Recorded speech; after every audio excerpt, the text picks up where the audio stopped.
रहे हैं national Bharat times. आप देख रहे हैं नेशनल भारत टाइम्स। तो इन दोनों का हमारे चैनल पर आप सभी दर्शकों का स्वागत है।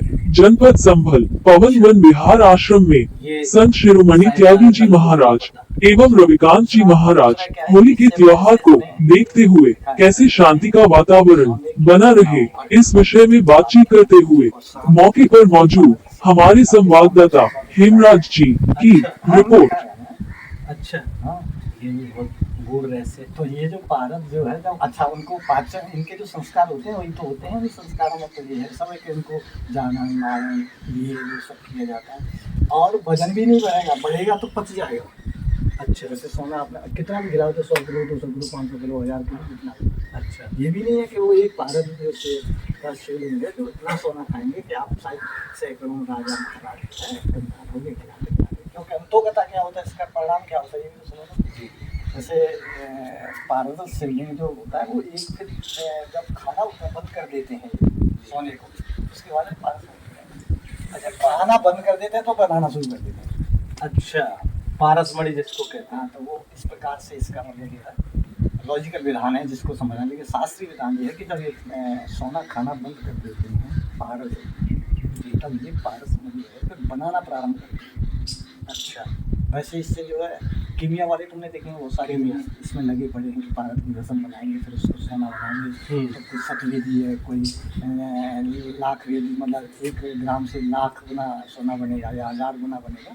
लगे है कि कुछ लोगों को अन्वेषण किया है, सफल भी है नहीं है ये तो नहीं कह सकते। लेकिन ये प्रक्रिया हमारे भारत अच्छा भारतवर्ष को सोने की चिड़िया क्यों कहा जाता है? सोने की चिड़िया क्यों कहा जाता था? कोई तो कारण रहा होगा। हाँ, आपके द्वारा जानकारी मिले तो अच्छा। कहीं कोई कारण रहा होगा कि सोने की चिड़िया इसलिए कहा जाता है कि सोना यहाँ बनाया जाता है या सोना बनाने की योग्यता है यहाँ। इस दुनिया में भाणवट का वो शास्त्र पढ़ के देखिए। हाँ, कहते हैं सर और सुना भी है लेकिन कुछ साइंटिफिक कारण जैसा कहते हैं कि सोने के मंदिर थे, सोमनाथ था, तो इस कारण से सोने की चिड़िया कहते हैं। ठीक है, वो तो घड़े घड़े विदेश का एक एग्जाम्पल उदाहरण है। जब यहाँ से गए तो हमने कह दिया भारत सोने की चिड़िया है। वही कैसे है भाई? कैसे है सोने की चिड़िया है तो सोने की चिड़िया है कैसे? तो उन्होंने रात में सारे महल को लगा कैसे स्पर्श कर करके दीवार पत्थर वो जो भी थे उनके सब सोना हो गया। तो बस मतलब जो जैसे पारद सोना का भक्षण करते हैं खाते हैं जब वो खाना बंद कर लें, अच्छा तो वही पारसमणि हो जाता है, फिर बनाना प्रारंभ हो जाता है। ये शिव जी की कृपा से होगा। ऐसा ना कि तुम बहुत धनाढ्य हो तो बहुत खिला करके और उनको जो है पेट उनका भर दोगे। उनकी इच्छा है कि कब वो तृप्त होंगे, कब वो फिर किसके माध्यम से पारसमणि प्राप्त उनको होगी, फिर उससे बनना प्रारंभ हो। ये बड़ी जटिल प्रक्रिया, इसको आसानी से समझे और समझाए आसान नहीं, लेकिन इतना समझना पड़ेगा शास्त्रों के दिन से कि पारद शिवलिंग वो अगर दर्शन मात्र हो जाए। मैंने तो ये देखा है, ऐसा भी तो नहीं है कि मैं खाली किताब की बात करता हूँ। एक लॉन्ग थी लड़की की, मैंने उसको रखवाई। अच्छा, रख दिया। अब वो फंक्शन कैसे करते हैं, दोनों दाने हैं वो मेरे पास, तो आपस में ऐसे लगेंगे तो ऐसे लगता है जैसे एक दूसरे से चिपक रहे हैं। बीच में एक लाल टाइप की सी दिखाई देगी चिपकते हुए। अच्छा, ये उनका फंक्शन है। पारद के जो 18 संस्कार अभी रखा है मेरे पास पारद को, ऐसा नहीं है। अच्छा, एक शिवलिंग भी है पारद के छोटे। मैं से 108 किलो का बनाना चाहता हूँ। 108 किलो मरकरी से। हाँ, उनके कितने बड़े होंगे? 1 किलो से बड़े काम उसी में हो जाएगा, उससे तो 108 किलो उसी में वजन हो जाएगा। ये सबसे मरकरी, हाँ मरकरी को पारद जो बोलते हैं, मरकरी को ही तो पारा।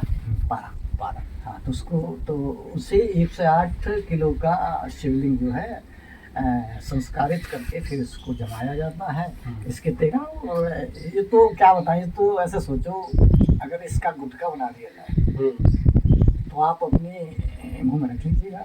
अच्छा, स्वेच्छाचारी बन जाएंगे। आप जहाँ जाना चाहें, अदृश्य होना चाहें, जहाँ जाना चाहें, किस लोक में जाना चाहें। अच्छा, तो इसकी गुणवत्ता है हाँ, संस्कारवान करा के जब उसको सिद्ध कर दिया जाता है तो अगर आपने दबा दिया मुंह में, अब आपकी इच्छा हुई कि मैं 100 कोस दूर जाना, अभी बॉम्बे जाना चाहता हूँ, तो आप किसी को नहीं देंगे, बॉम्बे में प्रकट होंगे। अच्छा, हाँ अद्भुत। ये कई संतों में जो बहुत सारी आपने देखा होगा कि वो बुढ़िया बाबा यार हमने तो इनसे कहा है और यार प्रयागराज में कुंभ में देखे कुंभ में दिखे और हम हमसे पहले पहुंच गए। हाँ, कहते हैं बहुत सारे लोग। ये सब रसायन हमारे यहाँ टोडलपुर में एक महाराज जी हैं, उनके बारे में पैदल चलते हैं, कहीं पहुंच जाते हैं। नहीं तो इसके पीछे लॉजिकल क्या है, ये तो समझने का विषय है ना। हाँ, ये लॉजिकल विषय सबको नहीं पता। अब ये हमारा शास्त्र बताता है कि किस ये रसायन विद्या है।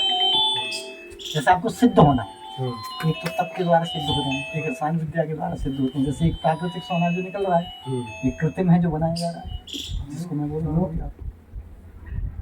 तो इसके लिए ये स्थान है श्रीमान जी।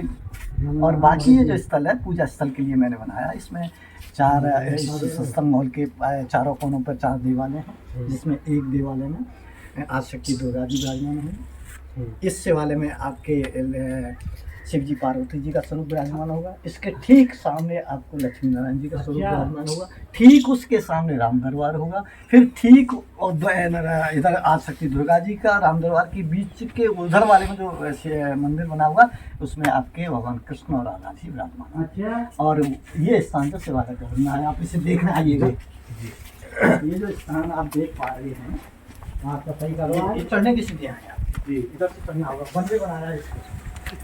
ये चढ़ेंगे आप, फिर आपको ये चढ़ने पत्थर का